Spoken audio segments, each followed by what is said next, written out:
Juru selamatku,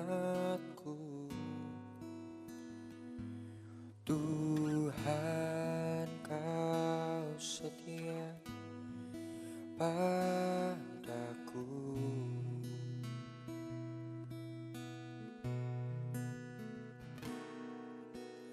Yang ku pegang hanya janji-Mu, ku percayakan hidupku.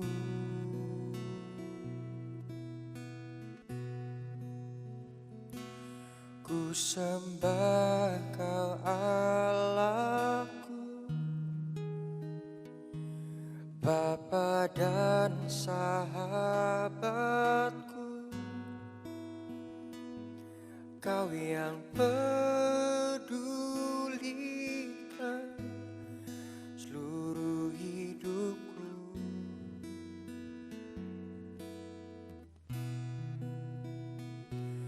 Walau lewati lembah, aku tak ditinggalkan. Yesus kekuatan di hidupku.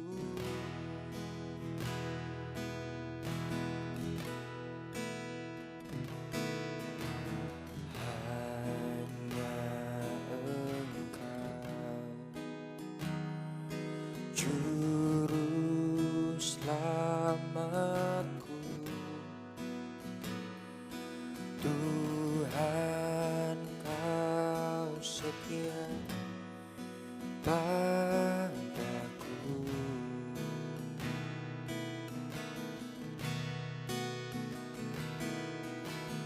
Ku yakini pertolongan-Mu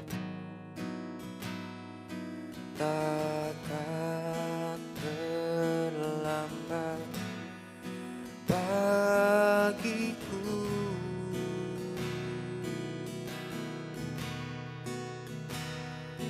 Ku sembah Kau Allahku, Bapa dan sahabatku, Kau yang pedulikan seluruh hidupku.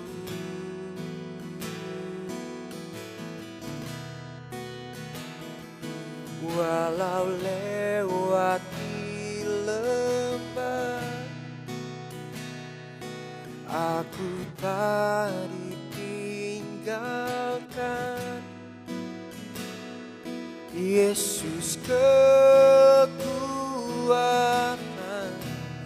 di hidupku.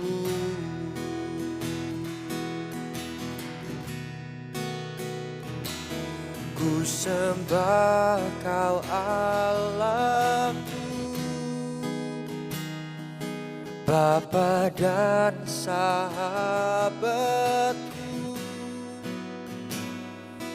Kau yang pedulikan seluruh hidupku.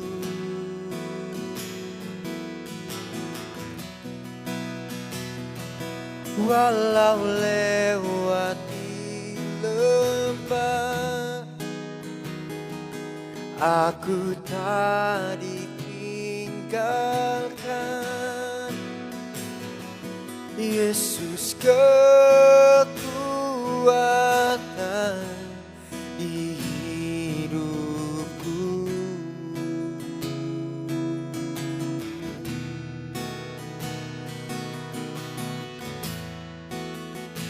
Sebab Yesus kita sumber kekuatan kita. Dia sumber pengharapan bagi setiap kita. Mari pagi hari ini, mari kita sembah Tuhan kita.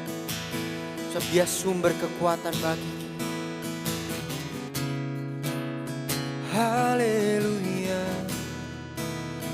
haleluya. Ku sembah Kau Tuhan, ku sembah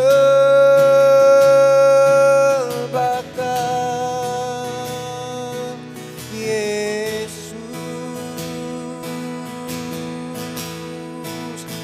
Kau kekuatanku,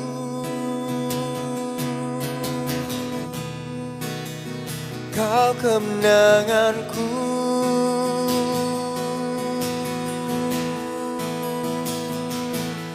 Kami sembah, kami sembah.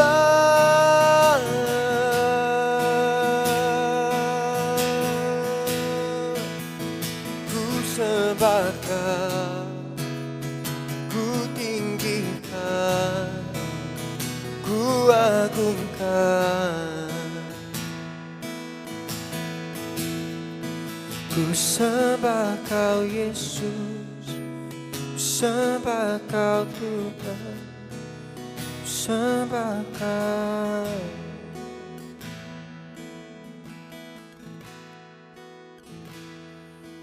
Ku sembah Kau Allahku, Bapa dan sahabatku.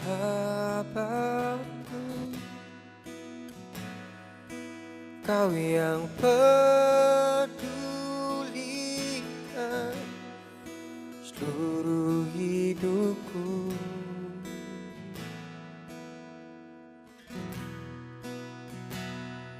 Walau lewati lembah, aku tak ditinggalkan. Yesus kekuatan di hidupku. Ku sembah, ku sembah Kau Allahku, Bapa dan sahabatku. Kau yang pedulikan seluruh hidupku.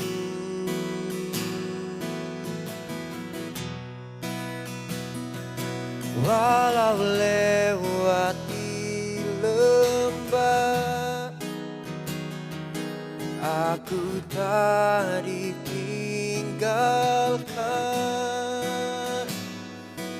Yesus kekuatan di hidupku.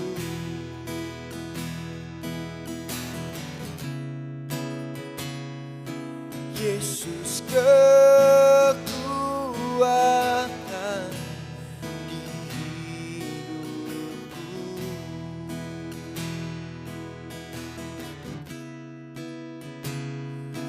Yesus kekuatan di hidupku.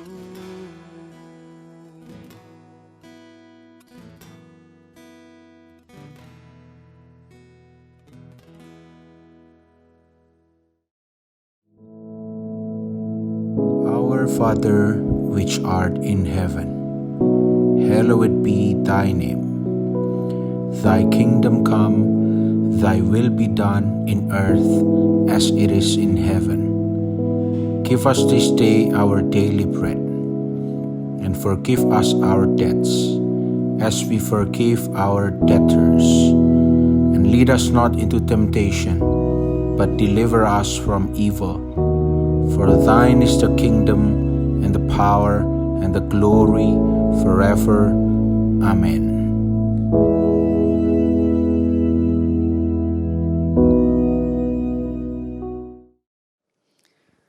Shalom. Mari saat ini kita akan belajar firman Tuhan bersama-sama. Kita akan merenungkannya. Kita akan membaca di dalam Ulangan pasal 30 ayat 11 sampai 14. Ulangan 30 ayat 11 sampai 14. Sebab perintah ini yang kusampaikan kepadamu pada hari ini tidaklah terlalu sukar bagimu dan tidak pula terlalu jauh. Tidak di langit tempatnya sehingga engkau berkata, siapakah yang akan naik ke langit untuk mengambilnya bagi kita dan memperdengarkannya kepada kita supaya kita melakukannya? Juga tidak di seberang laut tempatnya sehingga engkau berkata, siapakah yang akan menyeberang ke seberang laut untuk mengambilnya bagi kita dan memperdengarkannya kepada kita supaya kita melakukannya? Tetapi firman ini sangat dekat kepadamu, yakni di dalam mulutmu dan di dalam hatimu untuk dilakukan.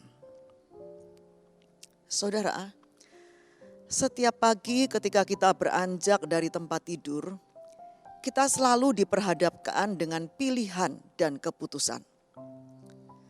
Akankah kita pada hari itu merasa lemah lunglai, merasa tidak bersemangat lagi karena terus dibayangi oleh masalah yang kita pikirkan semalam-malaman. Sehingga ketika kita bangun tidur kita merasa tidak bersemangat untuk menghadapi atau menjalani hari ini. Ataukah kita menyambut hari baru dengan penuh sukacita, dengan penuh gairah dan bersemangat. Karena kita telah menyerahkan masalah kita kepada Tuhan. Karena firman-Nya berkata, segala perkara dapat kutanggung di dalam Dia yang memberi kekuatan kepadaku. Itulah sebabnya kita tidak lagi memikirkan masalah itu karena kita percaya bahwa masalah itu sudah saya serahkan kepada Tuhan dan Tuhan pasti ikut campur tangan dalam masalah saya. Dan itu tidak membuat saya, tidak ada alasan bagi saya untuk tidak bisa bersukacita. Karena saya sudah menyerahkan masalah saya kepada Tuhan. Akankah kita bertekad untuk menjalani hari-hari baru kita dengan sikap hati yang benar, yaitu memilih untuk taat kepada Tuhan dan tidak lagi menuruti keinginan diri sendiri? Atau kita memilih untuk ya sudah saya menuruti keinginan diri saya sendiri. Memang keadaan saya begini, mau gimana lagi? Nah, itu semua adalah pilihan. Dan pilihan itu ada di tangan kita masing-masing. Apakah kita mau memilih, saya mau memilih taat akan firman Tuhan? Ataukah saudara mau memilih, saya mau menuruti keinginan diri saya sendiri? Saudara, kalau kita baca kitab Ulangan ini, maka dituliskan di sana bahwa ada dua pilihan yang ditawarkan oleh Tuhan kepada kita. Yaitu satu, berkat atau kehidupan, dan yang kedua, kutuk atau kematian. Pada intinya saudara, kalau kita mau memilih berkat atau kehidupan, maka kita harus berpegang pada firman-Nya dan mau melakukan firman-Nya. Bila kita ini berpegang pada firman-Nya, mau melakukan firman-Nya, mau taat kepada firman Tuhan, maka kita akan diberkati. Dikatakan tadi, Tuhan akan mengangkat kita di atas segala bangsa di bumi. Tuhan akan memberkati segala usaha kita. Tuhan akan memberkati keturunan kita.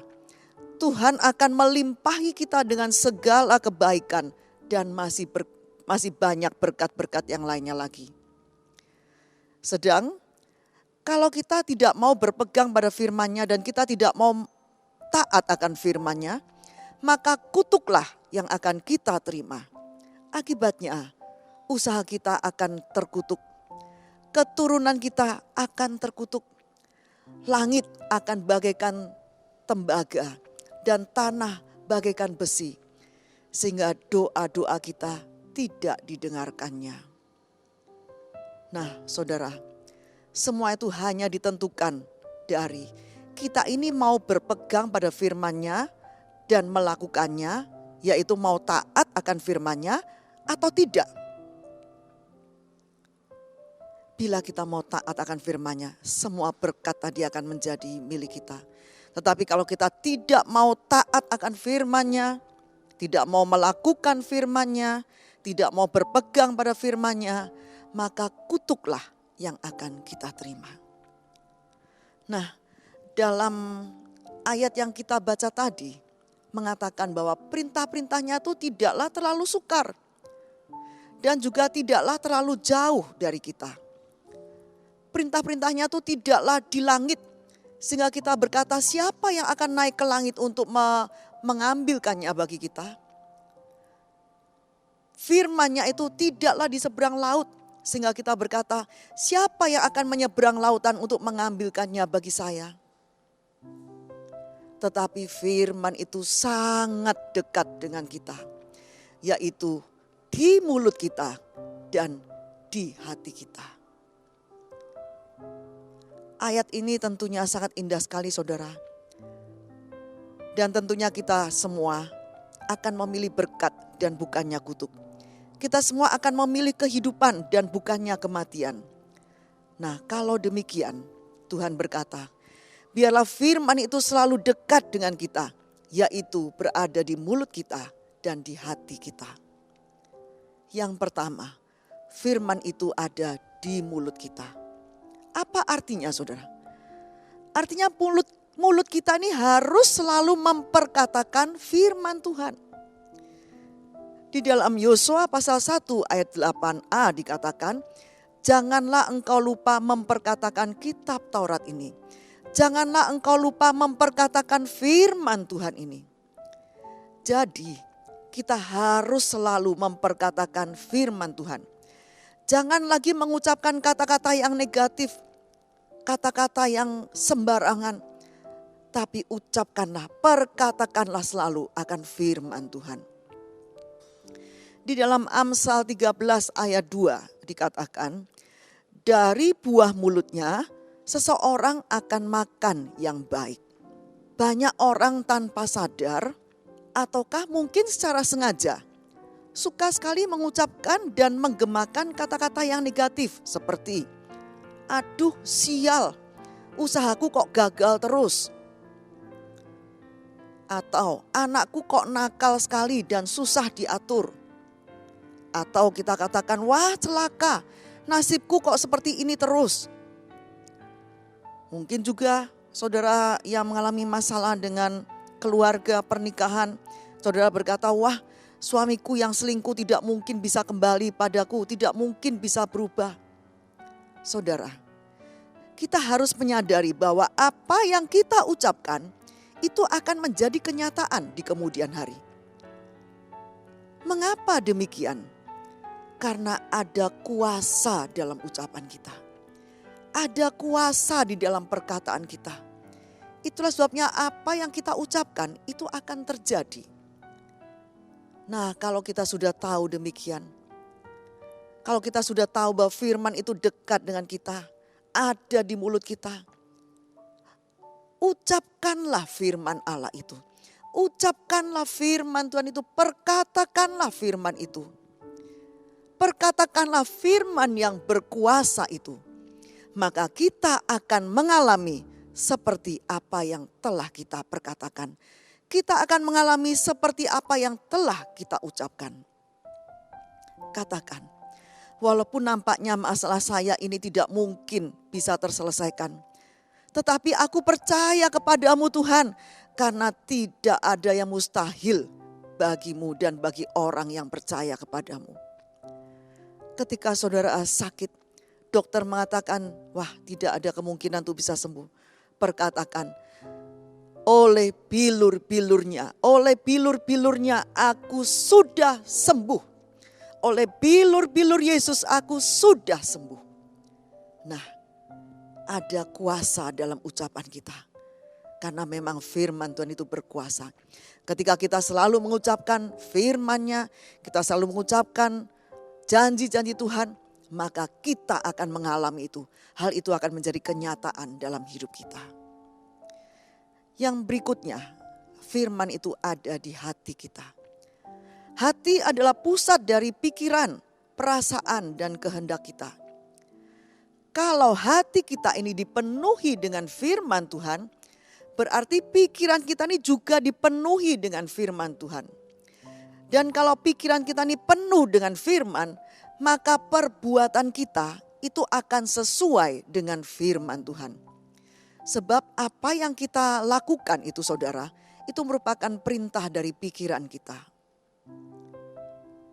Saudara, bukankah kita semua mempunyai tujuan yang sama, yaitu hidup dalam kebenaran? Seringkali kalau kita berdoa, kita bilang pada Roh Kudus, Roh Kudus, pimpinlah hidup saya dalam kebenaran, dalam segala kebenaran. Nah, apa itu kebenaran saudara? Kebenaran itu adalah firman Tuhan. Yohanes 17 ayat 17 berkata, kuduskanlah mereka dalam kebenaran, firman-Mu adalah kebenaran. Dengan lain kata, kita semua ini sedang menuju pada satu tujuan, yaitu hidup sesuai dengan firman Tuhan. Bagaimana kita bisa hidup sesuai dengan firman Tuhan? Yaitu hati kita ini harus dipenuhi dengan firman Tuhan. Kalau hati kita ini penuh dengan firman, maka perilaku kita, tindakan kita itu juga akan sesuai dengan firman. Oleh sebab itu saudara, kita harus membaca firman setiap hari. Dan apa yang kita baca itu harus kita masukkan dalam hati kita. Jangan hanya asal membaca saja, tapi renungkan firman yang baru kita baca. Setiap kali ketika kita mendengarkan firman Tuhan, mendengarkan khotbah, itu juga harus kita masukkan dalam hati kita. Itulah sebabnya kita harus selalu memperhatikan setiap firman yang kita dengar. Jangan pernah memberi kesempatan pada iblis untuk mengganggu konsentrasi kita. Tetapi dengarkan firman Tuhan dengan sungguh-sungguh dan masukkan firman itu dalam hati kita. Renungkan kembali dan lakukan firman itu. Di dalam Roma 12 ayat 2 dikatakan, janganlah engkau menjadi serupa dengan dunia ini, tetapi berubahlah oleh pembaharuan budimu, sehingga engkau dapat membedakan manakah kehendak Allah, apa yang baik, yang berkenan kepada Allah dan yang sempurna. Allah menghendaki agar kita tidak menjadi serupa dengan dunia ini. Bagaimana caranya? Yaitu pikiran kita ini yang harus diubah. Kita harus mengenakan pikiran Kristus, yaitu pikiran yang penuh dengan firman Tuhan. Bila pikiran kita ini dipenuhi dengan firman Tuhan, maka kita akan tahu manakah kehendak Allah, apa yang baik, yang berkenan kepada Allah, dan itu yang akan kita lakukan dalam hidup kita. Amin. Mari kita berdoa. Terima kasih Tuhan. Terima kasih untuk kesempatan yang indah. Kami tidak mau hidup kami ini terkutuk, tapi kami mau hidup kami ini selalu diberkati oleh Tuhan. Oleh sebab itu ajarkan kami Tuhan untuk selalu berpegang pada kebenaran firman-Mu dan melakukan firman-Mu. Ajar kami selalu taat akan firman-Mu Tuhan. Sebab ketika kami taat akan firman-Mu, ketaatan kami ini akan membawa kami pada berkat-Mu Tuhan. Terima kasih Tuhan, terima kasih. Tolong Roh Kudus beri kami kemampuan untuk kami bisa selalu taat akan firman-Mu. Dan kami percaya ketika kami taat akan firman-Mu sepanjang hari ini dan untuk selama-lamanya hidup kami akan diberkati oleh Tuhan. Dan kami akan selalu hidup sehat. Dan apapun yang kami lakukan selalu Kau buat berhasil. Terima kasih Tuhan. Dan biarlah berkat dari Bapa, kasih Yesus Kristus dan persekutuan Roh Kudus menyertai saudara semua sampai Maranatha Yesus datang kembali. Dalam nama Yesus Kristus. Amin.